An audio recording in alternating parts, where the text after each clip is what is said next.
Hi everyone, it's Brittany and Katie with the Q Team in Rochester, New York. We're back on this beautiful day to talk about the DREAM program that a lot of first-time home buyers have been wanting to take advantage of. It's a grant of up to $15,000 towards the purchase of a home. And what we are predicting the market might look like for our buyers once all of that funding has run out. So not something that our first-time home buyers want to think about, but it's a reality that we're just going to have to come face to face with. So we want to prepare our buyers and the public about what we think that might look like from a couple different aspects. So basically this year they're rolling out those funds in waves. So June 1st, July 1st, August 1st, and September 1st is going to be the last rollout that we're told of these funds. So once the funds, which they typically are running out within about a day or two Or less. Once those are gone, what does that look like? And how can we position ourselves as buyers to be able to be competitive without this money that we were hoping for? Right. So if you're a buyer right now that needs that money, know that your timing is limited. And we are telling all of our buyers that right now that need that money and are counting on it. So it's pedal to the metal. It's go time. It's now or never. If those funds are absolutely necessary to get you into a home. So what we're trying to prepare people for is if those funds are not necessary or all of those funds are not necessary, what does it look like moving forward past September 1st as a buyer?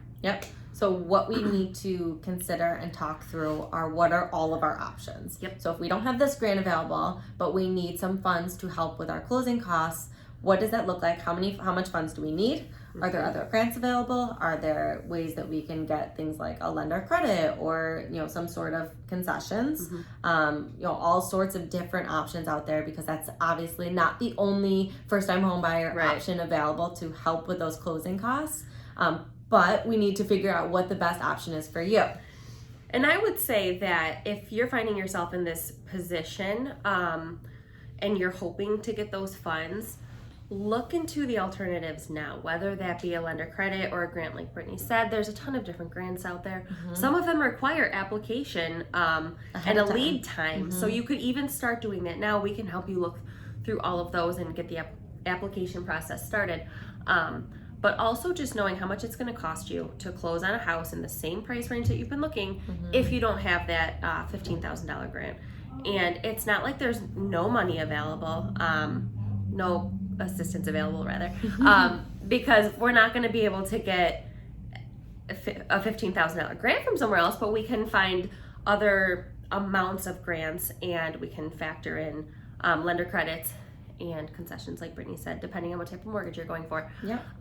So getting an idea of what that closing cost is going to look like without that grant money will be helpful, because then if you prepare yourself ahead of time, you can prepare for how much it's going to cost. You can start maybe saving a little bit more if possible, or talking to family members maybe about a gift if you're just a little bit off. And then the other thing that I wanted to touch on is anybody that is depending on that $15,000, if the grant money runs out and they are not able to get it, they likely will not be in the market to purchase a home until there's another round of funding available, which means that we're anticipating that we're going to see maybe a slight decrease in competition in some of these first-time home buyer price ranges, because those buyers won't be able to afford to pay the closing costs. If they need that $15,000, then they know that they can't compete and they'll probably just hold off. So, if let's say there's a house that got listed that had, potentially 10 offers on it, if a handful of those people needed the grant and had no other option and, couldn't make it work or didn't want to make it work with the other options that we talked about, they might hold off until, we know more about when, the next round might be for the grant, and then that might open up some of those slots for those of you that are in the market that may not need the grant or decide to kind of figure out another option to be able to get into the home that you're looking for and have been looking for. So as a buyer's agent, we are just preparing our buyers for what that's going to look like come the beginning or middle of September. And we're anticipating that the competition is going to decrease a little bit, which is great for our buyers that have that ability.